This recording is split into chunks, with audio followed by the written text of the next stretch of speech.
Donald, we have certain things in common, Jeffrey. Jeffrey, yes, we do. Come to think of it, Trump. A pal is a wonderful thing. Happy birthday, and may every day be another wonderful secret. Bombshell or BS?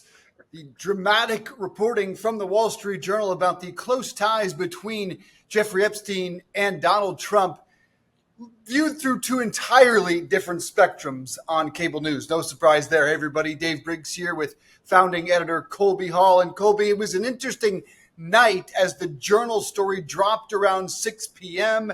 outlining a female-shaped letter from Donald Trump to Jeffrey Epstein for his 50th birthday. The big reveal there, I think, just completing the picture about how close these two men were, but not a mention, not a whisper on Fox News.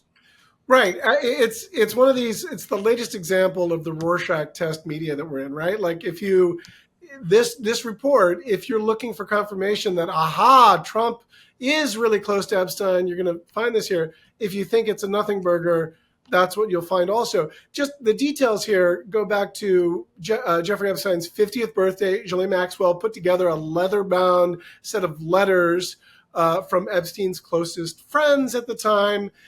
This was apparently used as evidence, this leather-bound collection of letters in the investigation into Epstein that Wall Street Journal reporters were able to view, right? And the Wall Street Journal is not a joke. This isn't like some blog or even kind of, the Raw Story or the New York Post.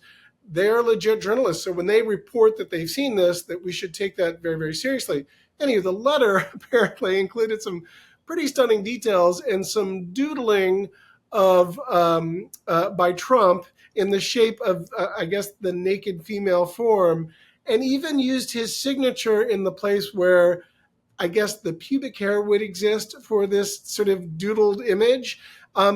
And so, yeah, this led a lot of news reports on CNN and MSNBC. And, what's sort of notable is that Wall Street Journal and Fox News are both owned by Rupert Murdoch. Guess who didn't cover this? As you said, Fox News. Like Laura Ingraham even teased the big report coming from Wall Street Journal coming up after the break, and then never went to it. And as of 10 a.m. this morning, they still haven't talked about this, which is a whole nother conversation. But I guess there's this debate is this a big bombshell or is this just sort of more of the same? What do you think? Well, I think it's somewhere between BS and a bombshell.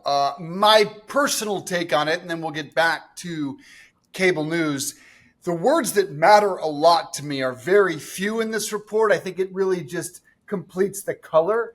But these words are incredible. From Donald Trump to his close friend Jeffrey Epstein, the letter ends with this: happy birthday, and may every day be another wonderful secret.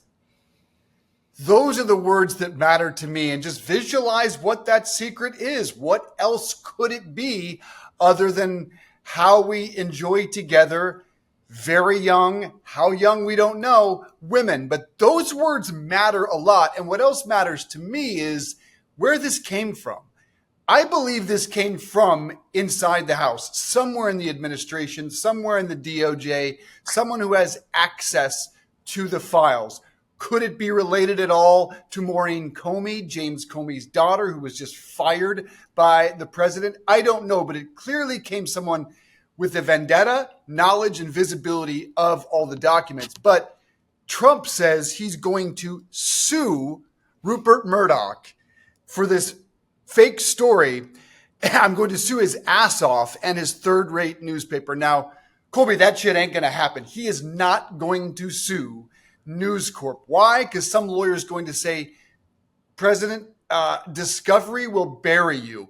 If discovery is allowed here, someone gets visibility to all the whatever files exist. This is a hollow threat, but it is going to, again, complete the picture of how close these two men were. Well, it's funny that on Sunday at the Club World Cup Championship at MetLife Stadium, that Chelsea won over PSG, Guess who was in the president's box with Gianni Infantino, that guy who's the president of FIFA? Rupert Murdoch. So Murdoch and Trump are still, they have this sort of like frenemy, love-hate sort of close relationship. And, to your point, if he sues Wall Street Journal and by extension News Corp, Murdoch's sort of parent company, that also means that he's going to sort of endear or sort of engage the animus of Fox News, who, in a broader context, has played a really interesting role here, because when this started to bubble up and the media magosphere just kind of went nuts and sort of suggested that Trump was part of this cover-up, and they hated the way that he was handling this Epstein file thing, and, oh, there's nothing to see here, he put out this tweet or social media post on Truth Social Saturday night saying, like, stop talking about it. And guess what? We've talked about this. Fox News has really followed that lead. There's been some news reports on Bret Baier, but the opinion hosts, the top-rated opinion hosts in primetime, have, for the most part, entirely ignored this. Guess what happens if he sues Wall Street Journal and, by extension, Murdoch? That's not going to keep happening. And so, there's two parts of the story. Obviously, the Epstein file conspiracy is a big thing. And we look back at when I think it was 2002 or 2006, Trump said on the record what he thought about Jeffrey Epstein. He said he was a great guy and he loves to hang out with beautiful women, many of whom were on the younger side. Yeah. So it's clear that Trump was really close to Epstein. But, as you and I have discussed before, like the way that this story is being covered and followed and the fracture it's presenting in the MAGA coalition, that when you have Candace Owens and Megyn Kelly and Alex Jones and Tucker Carlson, Joe Rogan are all calling bullshit on the Charlie Kirk is back. Nick Fuentes is done with MAGA. It's and so then Fox News is basically being the institutional, we'll still support Trump. But I don't know how much longer they can abide by that, because they've long proven that they want to give the audience what they want. And it seems like the MAGA audience wants more transparency around this. And so this Wall Street Journal thing, I don't know how big of a story it is on its own, but it gives this larger context legs, and it means that it's going to be in the zeitgeist and talking about forever. And conspiracy theories don't take no for an answer. You say that there's no there, they just assume you're part of the cover-up. So these are the angles that I think are sort of fascinating about this.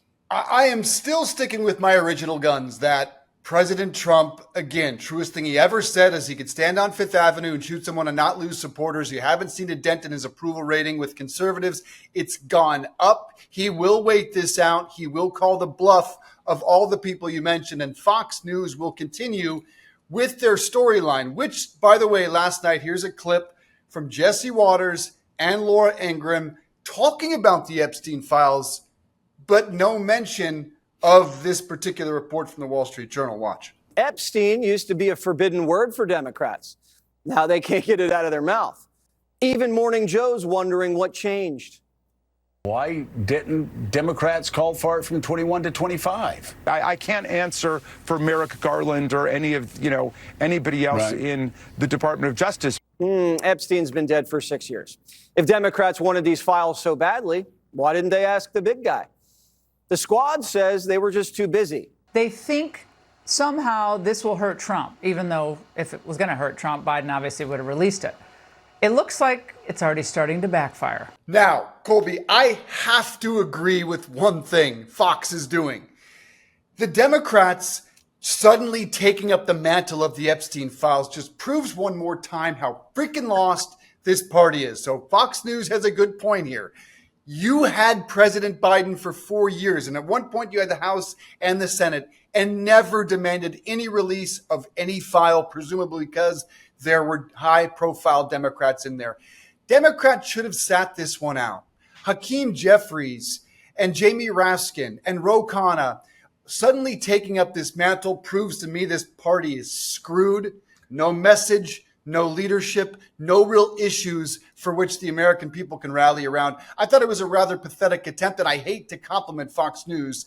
They are right on that behalf.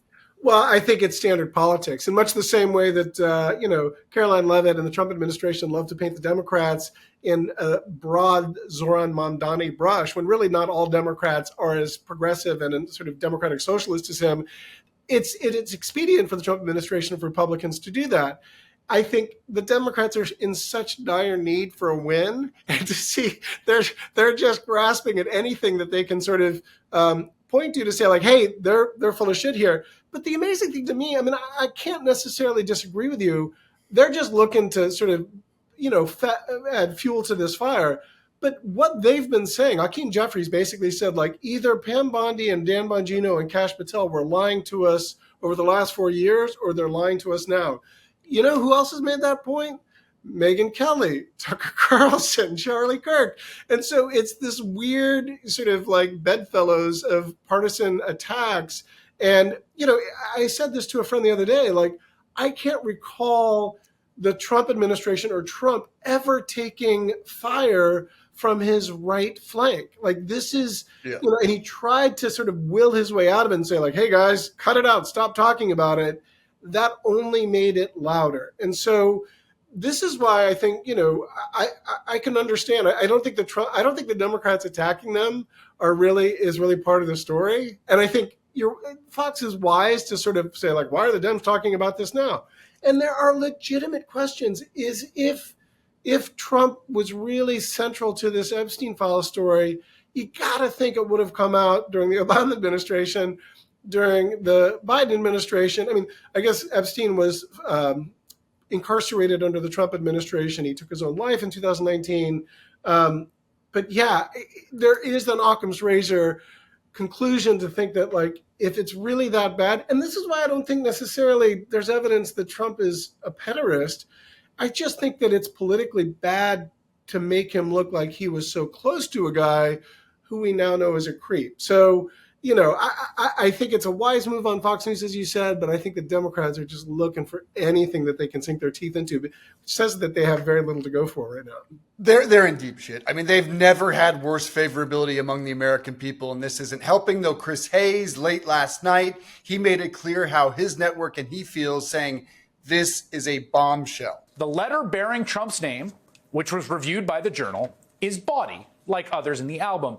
It contains several lines of typewritten text framed by the outline of a naked woman, which appears to be hand-drawn with a heavy marker. A pair of small arcs denotes the woman's breasts, and the future president's signature is a squiggly Donald below her waist, mimicking pubic hair. Adding, quote, it isn't clear how the letter with Trump's signature was prepared. Inside the outline of the naked woman was a typewritten note styled as an imaginary conversation between Trump and Epstein, written in the third person. I'll read it to you here. Voiceover. There must be more to life than having everything, the note began. Donald. Yes, there is, but I won't tell you what it is. Jeffrey. Nor will I, since I also know what it is. Donald. We have certain things in common, Jeffrey. Jeffrey. Yes, we do, come to think of it. Donald. Enigmas never age. Have you noticed that? Jeffrey. As a matter of fact, it was clear to me the last time I saw you. Trump. A pal is a wonderful thing. Happy birthday, and may every day be another wonderful secret. And these two storylines will continue to diverge as Fox will ignore it and blame Dems for their ineptitude, and MSNBC will continue to beat the drum. And ultimately, though President Trump says he wants Pam Bondi to release some of the grand jury testimony, that ain't going to happen either. If he does, he's going to dangle out there another prop, which the MAGA base will not buy. It's mutually assured destruction. Let's be honest here. I think that's right. In these files, he's all throughout them. He's littered on them. We know he was on the private jet more than half a dozen times. We know Bill Clinton was on the jet far more than President Trump, or Donald Trump at the time. But I found these words interesting from the American Conservative today about their guy. The American Conservative clearly is in the MAGA camp, and they write this today. The Epstein denial is the final nail in the coffin. Whatever we thought Trump might be, he clearly is not. Are you still talking about Jeffrey Epstein? Trump replied, they say this is more proof that he, too, is part of the deep state and the swamp that they wanted to get cleaned out. What people don't understand, Colby, is that this story is core to who these people are. Right. They have believed that there's this cabal of wealthy and powerful people that are pedophiles. It is core to why they believe in Donald Trump, but they are, I think, a minority that will continue to get ignored and eventually get drowned out. And where else are they going to go politically? They have nowhere else to go. I think you're right. I think the mainstream Republican sort of vote for policies don't really care about this. I think there is a section of the MAGA base that is sort of QAnon believers or QAnon adjacent who, this is the challenge with you spin up a group of people into conspiracy theorists. They're not going to believe you when you say there's no there there. It's why Bigfoot still persists, because they've never caught him. They've never seen him. So, inevitably, when you are a first-term president, you go after the deep state and clean house. When you're a second-term president, you are the deep state regardless. And so this is where the Trump administration, it's sort of victim of their own sort of political success. And again, if you're a Democrat, back to your previous point, just get out of the way. Just let these people sort of continue. It's become sort of a circular firing squad. And, the biggest concern if you're a Trump guy is that this coalition is maybe more fragile. And coming up to the midterms, I think this will play into itself. From a media angle, I think it's untenable for Trump or for Fox News to continue to ignore it at this. They talk around the edges, but it's going to keep on going, and they're going to have to pivot. But again, they will not. They will not pivot. Okay, overall, final question. This time next week, it is Friday, the 18th. This time next week, is this still a story anywhere in the media? I say no, it is gone. This is where you're wrong and I'm right. It's going to continue. It may not be as big a deal, but I don't see this story going away, because when Marjorie Taylor Greene and Tucker Carlson are using this as a cudgel to try to get the president to be more like their American First side, and the Democrats don't really have a big say in this, but they're going to fuel the fire. And CNN and MSNBC, they're there to appease the 48% of Americans who only want to see the walls closing in on Trump. And even though they're not, that's the narrative that's going to help them get eyeballs and sell more soap. So I say this story has legs, and it's going to. All right, a bottle of tequila on that. I say it is dead and gone. A week from today, Friday, you say it is still very much alive. What I would love to see is someone ask, why the hell can't we hear from Ghislaine Maxwell? Right. She's alive, by the way. She's the one person who can clear up everything, where the cameras were, who was there, sleeping with whom. She literally holds the key to this entire story, and she's sitting under our control. I don't even hear Democrats, if they had a real issue here, that's who we need to speak to. And anything short of that, again, I'm sticking to my guns. This thing is over. And congressional testimony by Ghislaine Maxwell would set ratings records. How great would that be? Holy shit. That would be a ratings bonanza. Fox News would find a way to ignore it, but that would be a massive ratings draw. All right, let us know what you think. Is this story over 1 week from today, Friday? Thanks for joining us. Good stuff, Dave.